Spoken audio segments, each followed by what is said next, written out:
everyone, and welcome to Zest with me, Shel Marie, the podcast that will take you on a journey from the hustle to the harmony, fueling your passion whilst finding your peace. Today, it's an absolute honor to welcome Rosie Milsom, a self-worth and confidence coach for purpose-driven women, nominated as Life Coach of the Year Finalist and the creator of the transformative MindMix Method. She helps ambitious women shift self-doubt into unshakable confidence, align with their purpose, and step fully into their power. Her lived experience and heart-led coaching, I know, will already inspire us to see that the stories we tell ourselves can either limit or liberate us. And I know that today she's going to show us how they will liberate us. So without further ado, I'm super excited to introduce her. Welcome, welcome, welcome. Oh, thanks so much, Shel. That was such a lovely introduction. And yeah, I'm really excited to be here. So thanks for having me on. You're so welcome. So first of all, I always love to know, often I don't like to say labels, but the kind of labels that we give ourselves. I always find it interesting, the wording we often use, and because we could be all different kinds of coaches, and I believe that we are also all different kinds of coaches. We're not just one template. Yeah, absolutely. But where did that come from? Where did your focus, particularly about shifting self-belief and mindset, come from? Yeah, okay. So when I became a coach, or I was studying to become a coach, I thought I would be like maybe a career purpose or confidence coach, and that is part of what I do. But when I was working with both my practice clients, when I was certifying, when I was qualifying as a coach, but also when the first kind of clients started coming to me, I firstly worked quite broadly, so I had people coming to me that wanted to do stuff around their careers, their general confidence, their relationships. And what I realised that was the key thing throughout them all was underneath, there were various nuances to the different things that they believed, but underneath was basically, I'm not good enough.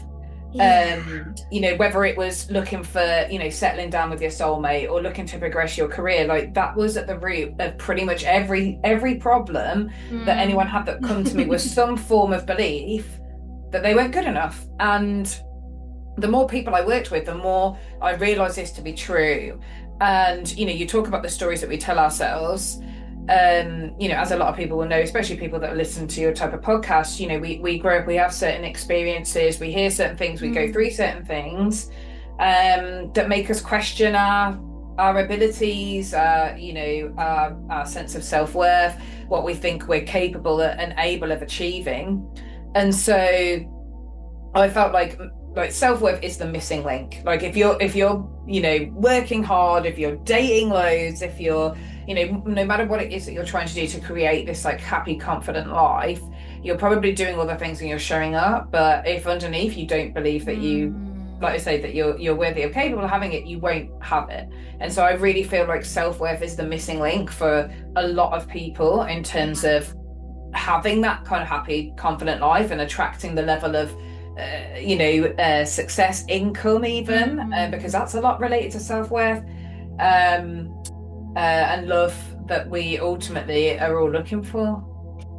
I love that, Rosie, and I'm sure you can expand on this more than me, but it sounds easy to identify, but what I've found is often we don't even know that is the underlining the underlining thing that we all carry around like a backpack without knowing. So just with that in mind, reflecting back, because it might not be this case, but sometimes I find it is, like, was there like a pivotal moment in your own life or an example that you realized that or identified that this was the case? What the self-worth was the missing link for a lot of people. Like you said about money, often it's so, I think, so hidden. It's really, and that's why we have incredible people like you that have been nominated, because not only have you know you've done your MindMix methods and things to identify this, Mm-hmm. I really do feel like at the core we can't always see it, and we're No. almost suppressing it, like that Yeah, isn't that.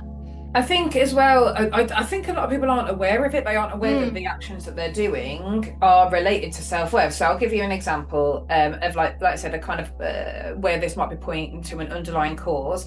So say you are in your career or your business and you overthink a lot. You really struggle to make decisions. mm, You're often circling like the same goals. Like say you're showing up and you're doing stuff, but maybe not the stuff that mm, probably scares you, or maybe you I'm trying to think about some of the things that some of my most recent clients have been going through. Maybe you've got like a dream, like a business or a job that you'd really love to do, but you're like worried about what people are going to think. Are yeah. they going to think, oh, who is she to do that? And Yeah. you're struggling to show up online, you don't really like showing your face. All of these things essentially they can come down to two things: self-trust, so the overthinking, struggling to make decisions, not wanting to invest in something because, well, that can be a whole of a money story. But um, if we stick on like the overthinking, second guessing things, struggling to make decisions, that essentially points to lack of trust. Yeah. Lack of self-trust in yourself. So that could be lack of, capabilities, lack of thinking the right direction to take. But at the end of the day, if you and what you fear might happen or how you might feel about yourself if you make the wrong decision. I say that in like quote Mm, marks. Fear of failure, all of these things. Because if you were grounded in your worth, if you knew that what you bought in value, if you knew that even if you made a wrong decision, that's fine, I'll learn from it, I'll just pivot and do something else, yeah. and you were grounded in that sense of worth and you trusted yourself to work it out, then you wouldn't be struggling about all these things and thinking and similarly, if you're worried about what people might think, worried about showing up as yourself, feeling like you're constantly mirroring something that everybody else is doing rather than showing up like how you would necessarily want to, then that again is a lack of self-worth. Because again, if you were grounded in who you were, if you were proud of who you were, if you knew Mm, you had something to offer, then you wouldn't be allowing other people's opinions, or fear of judgment to be holding you back. And that's no judgment of mine either. Like, we all do it, as human beings. We do require that validation and acceptance from our peers, but when it's holding us back yeah. from doing things, that's the problem. I always say, like, I don't expect someone to never have any fear or self-doubt. Like, even as a self-worth and confidence coach, I still have, Yeah. doubt myself. I still get nervous about things, but it's the fact that you're able to push through that. In a sense, I understand these are, fears of things that I'm worried about, or maybe you're a little bit curious and you work through those blocks rather than letting them hold you back. And Yeah. similarly in relationships, if you're constantly going for people who are emotionally unavailable or people that you want to save, Yeah. Build a or build a man. yeah, exactly. Or you often find yourself in those patterns, or perhaps you find yourself like getting so close and then pulling back, or Mm, having quite high expectations of other people, or people that have that high expectations of you. Again, that's another sign of self-worth, of feeling like if you feel like you've always got to be there for everybody, in order to be a lover, I need to do absolutely everything for somebody. Again, that's going to show a low sense of self-worth. Or if you're scared about people leaving you and you have that sense of insecurity, that can be down to yeah, self-worth. yeah. So, like I say, it can show up in so many ways. And I would say, if you're thinking, oh, what could be could this be the underlying cause for me? Like I said, I'd be saying, like, look at what patterns are happening in your Mm, life, in your career, in your friendships, in your relationships, um, and see which things are happening time and time again. Where do you often get stuck or blocked?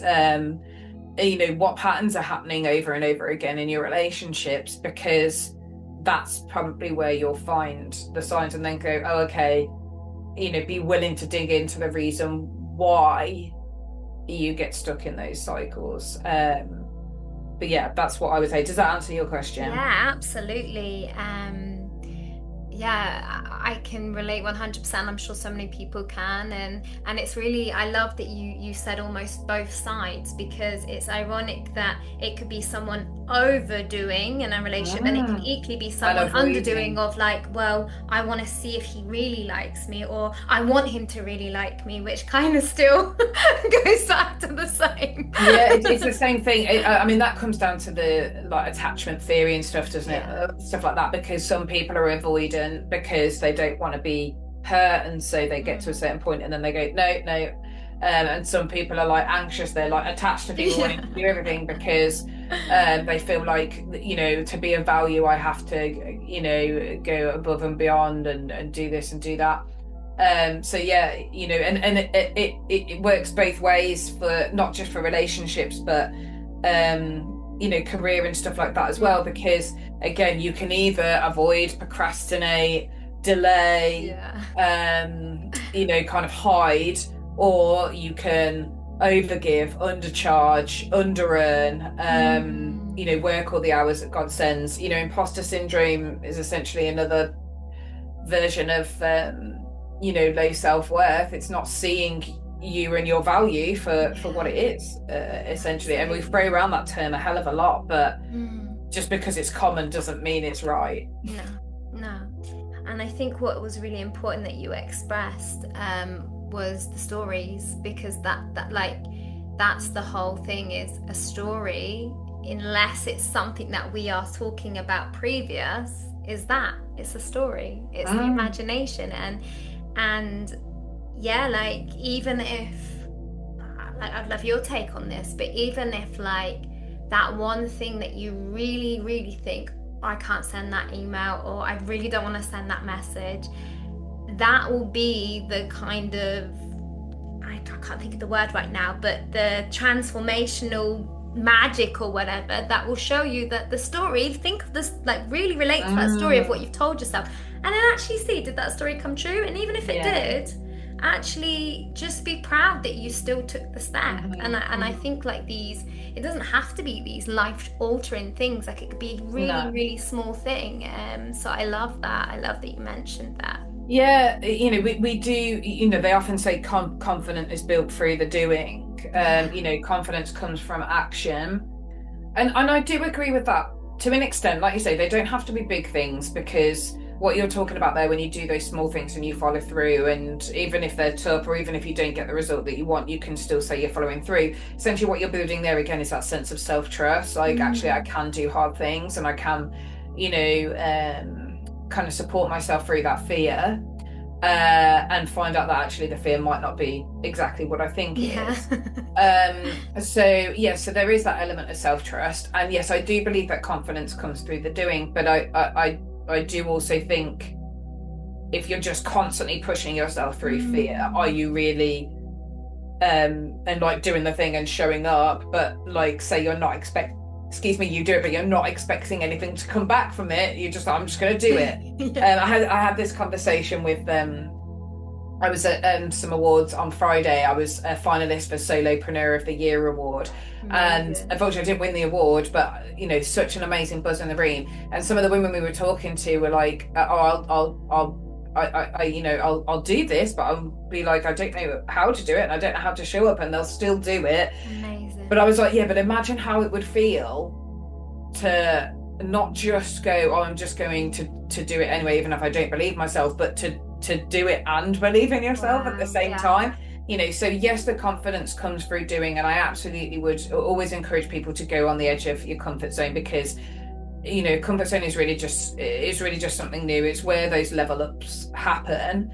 And it's difficult to level up until we've all, leveling up, it is going to require us to do something new, and Mm. that's what feels uncomfortable. It's essentially our nervous system trying to keep us safe from all the Yeah. threats, and they're like, well, this is new and I don't know how to keep you safe here. Yeah. But Abort. yeah, exactly. But we don't need to be kept safe in the same way that our nervous systems used to have to be kept safe when we were cave people and running from saber-toothed tigers. But our response hasn't it hasn't like evolved Yeah. quite enough. And so really it's just your nervous system going, nope, nope, nope, nope, nope. I'm feeling the physical and other such signs of this and I don't want to do it.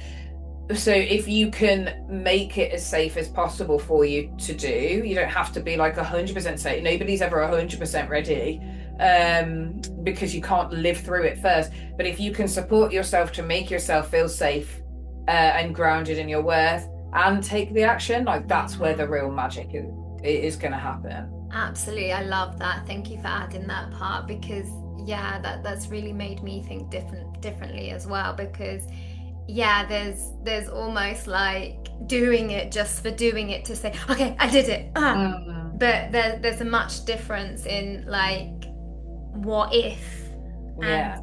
this could be, and making a really empowering, positive story rather than the what if and don't do it. I love that so much. Thank you so much. I'd love to know more about your MindMix method. If there's any particular exercise or principle or anything you might feel like people would happy to share about it.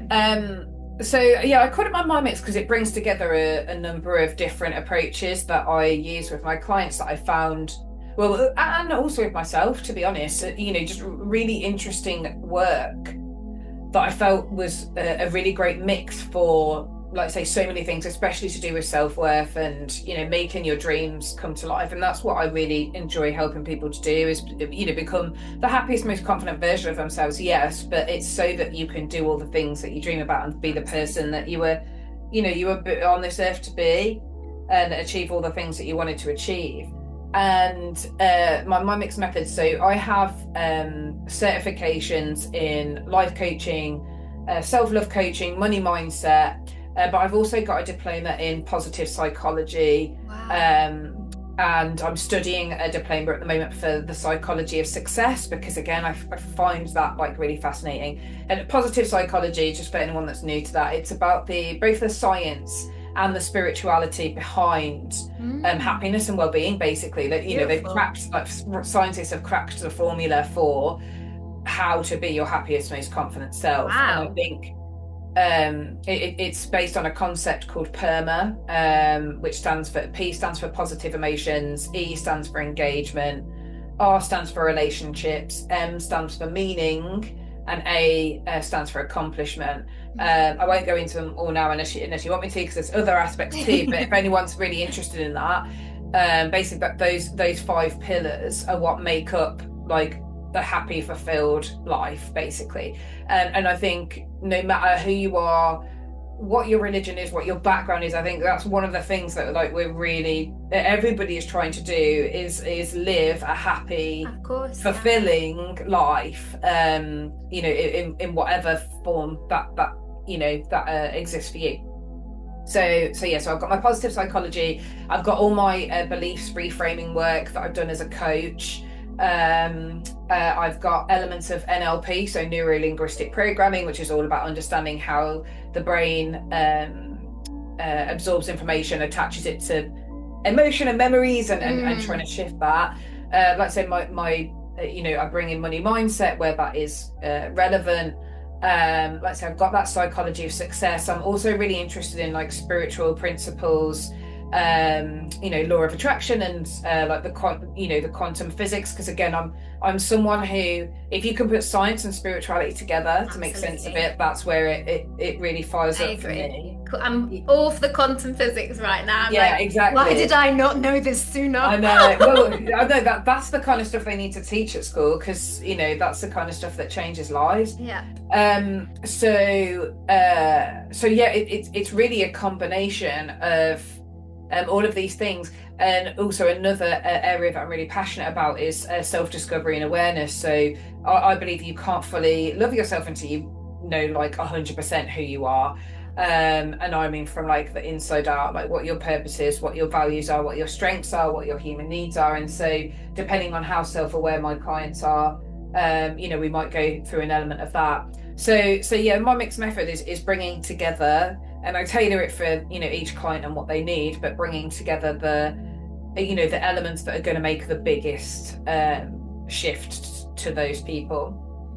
And using that method to help people shift the way they think, feel and see themselves, so that they can like I say, be their happiest, most fulfilled Yeah. person, and go and make those dreams come true and go make that impact that they dream of in the world. Because a lot of the people that I work with are either creatives or change makers or entrepreneurs who, have these great ideas that they want to that they want to bring to life, but they can't quite back themselves to do it. And so if I can help them, then they can go make that impact, and then they help people who help people, and it generally kind of tends to follow like that. I love that, and that all makes complete sense because if I heard you right, it's those pioneers, it's those ones without the blueprint, without the leading way in. Oh, but this hasn't been done before. That really need that, because there isn't. Obviously, there's not like a structure and a path anyway in No. life. We all, like what you say, tailor it to the certain client, but it's really the ones that have those ideas that even if they did have full confidence, it's just having that, also that accountability as well, and seeing from a different perspective. Because I know often as creatives can have it all up here and not ground it as well. So even that, having someone like you to just really keep them focused, and if I'm right in thinking what you said earlier, I think there's difference between a task that you're just enjoying, and we should have that joy, and actually making an impact and having a purpose. Yes, absolutely. But I also think like you can be, and this is like a myth I would want to clear up. You can be confident and have low self-worth. They're not necessarily interlinked. You can be a confident person who's speaking on stages, or speaking on social media, or got a really high paid job or a really well paid business, but if deep down you don't feel, like I say, worthy of that, or you could be confident in one thing, going to your last point, you can be confident doing one thing, but maybe actually it's not your true purpose. Like I say, the two things don't necessarily go hand in hand. So if you can think, well, I am confident, I do show up, I do work hard, I do this, I do put myself forward for opportunities, but you're still not getting the results you want, no matter how hard you work, no matter how many times you pivot, then you've got to ask yourself, okay, what are the ways that I might be holding myself back? Yes, I've got these visionary ideas, and some of the stories you say, like you were talking before about, these visionaries and leaders. I was on a coaching call with a group that I'm part of, because I'm a coach myself, and I like to stay in integrity. I have a coach too, and we were on a call just now, and this person was like, I feel like what I'm doing is oversaturated, the market's oversaturated. And again, if you were grounded in your worth, you would know that what you bring to the table is unique. People are going to resonate with you and how you do things. And you might show it differently.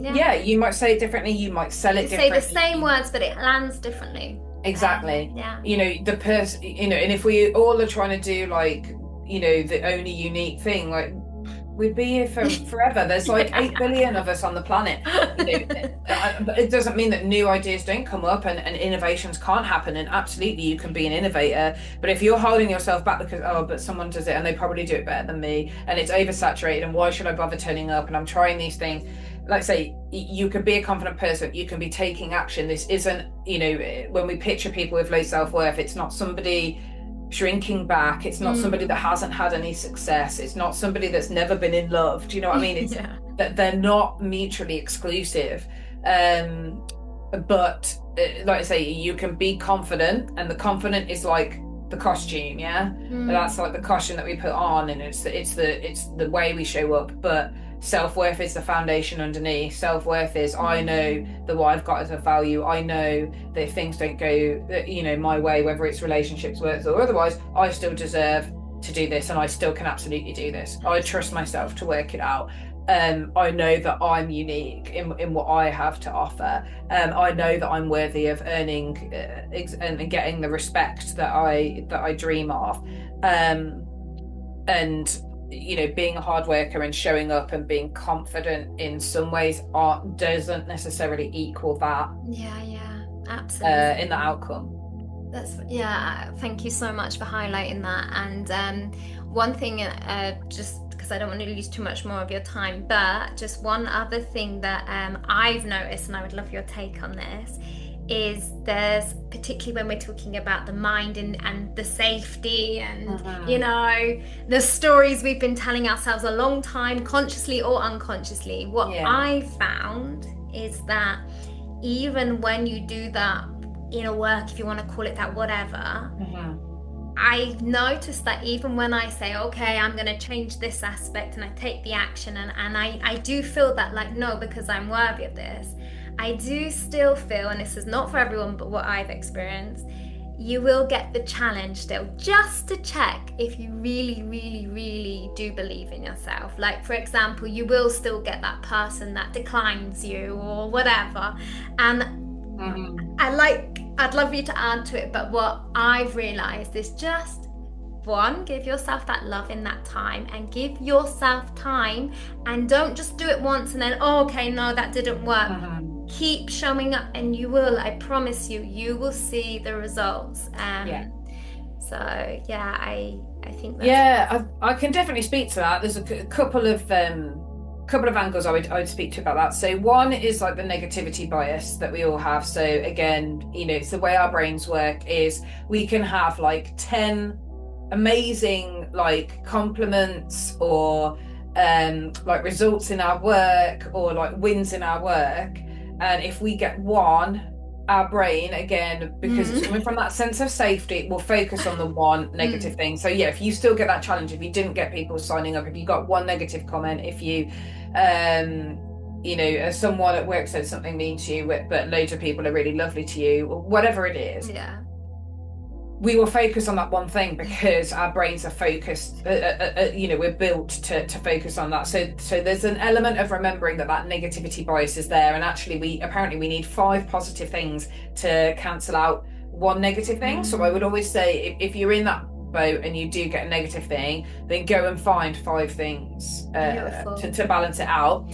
But the second thing I would say about that is when you're in that space, again, if you are coming from a sense of self-worth and something happened and that triggered you and you were struggling, like I say, whether it was, one negative comment or one negative bit of feedback, I would say to my clients two things. First of all, a couple of things, but first of all, don't beat yourself up Yeah. about it. Like it's not helpful to go, oh, and by that I don't just mean by getting the negative feedback, I mean by letting in like the self-doubt, why am I still struggling with this, I should know better, rah, rah, rah, rah.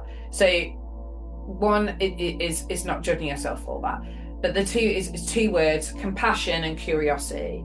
So I Mm. always say approach yourself with self-compassion, because some of these beliefs and fears that you've got have got them, probably through no fault of your own, because of things that you've been through, things Yeah. that people have told you, these are wounds. Yeah, yeah. So rather than come at yourself with like irritation or again, if it's the thing that you've been putting off, or you do have a business and you do a launch and you know that you didn't go all in and you didn't, like, don't judge yourself for it. So compassion first, like care for yourself. If this was happening to someone else, if someone that you loved was saying like the horrible crappy things that you're saying to yourself, you would like be mortified. So Yeah. compassion first and then curiosity second. So be curious. What was it about it that triggered this? What belief do I believe it's feeding to? What would I need to think or believe about myself Mm. in order for me to not feel this way, for me to show it the way that I want to do? So yeah, those things that are always going to come up and test you. Like I said, it happens to me too. They call it mindset work and mindset practice for a reason. Yeah. Like it's, and they always say as well, new level, new devil. So you might get over one thing and then, Mm. need another thing. So yeah, compassion and curiosity. Always be curious. Always be curious about those blocks that you're having and approach them with a sense of compassion to support you to work through them, get to the root of them, and what you might need to do to get out of them. Amazing. Really, it's been really great speaking with you, and I know we've not even touched on half of what you offer, but yeah, just before you go, is there anything that you would like to share with anyone that you're doing right now that they can be a part of, or how to contact you? What's the Yeah, best way? absolutely. So a couple of things I could share with you. I have a link to a free quiz that I offer that helps people understand what their inner block is. So this is particularly for like focus maybe on career or business people. So if you feel like say you're struggling with certain patterns or struggling with your confidence, that I found there are like five different confidence types that hold us back. So I'd be happy to share that. And that will give you not only what your archetype is, but it will also give you one of my MindMix Method like mini moves to like move through that to get you kind of going again. So you're very welcome to look at that. Otherwise, I offer free calls, like free consultations to anybody that's interested in coaching. I do kind of one-to-one group coaching. And yeah, do feel free to come follow me on Insta and LinkedIn or TikTok. That's where I tend to hang out the most. So yeah, I would love to hear from people and see what's been resonating. Amazing. Well, I can imagine so many people are going to contact you, even if it's just via the quiz. You've shared so much, and I'm really impressed. And no wonder you've been nominated for all these awards, because you're absolutely incredible. Thank you. I've really, really enjoyed and appreciated this. So just before you go, one last thing. I always like my guests to just anything off the top of their head that you feel like someone listening right now would really benefit from hearing. What would you tell them? I would just my like core message, like you're enough. You're enough as you are, and the more that you believe that, the more awesome your life will become. Absolutely beautiful. Thank you. Really, I've really enjoyed this conversation. I know that And me, thank you so much for having me. It's been a joy.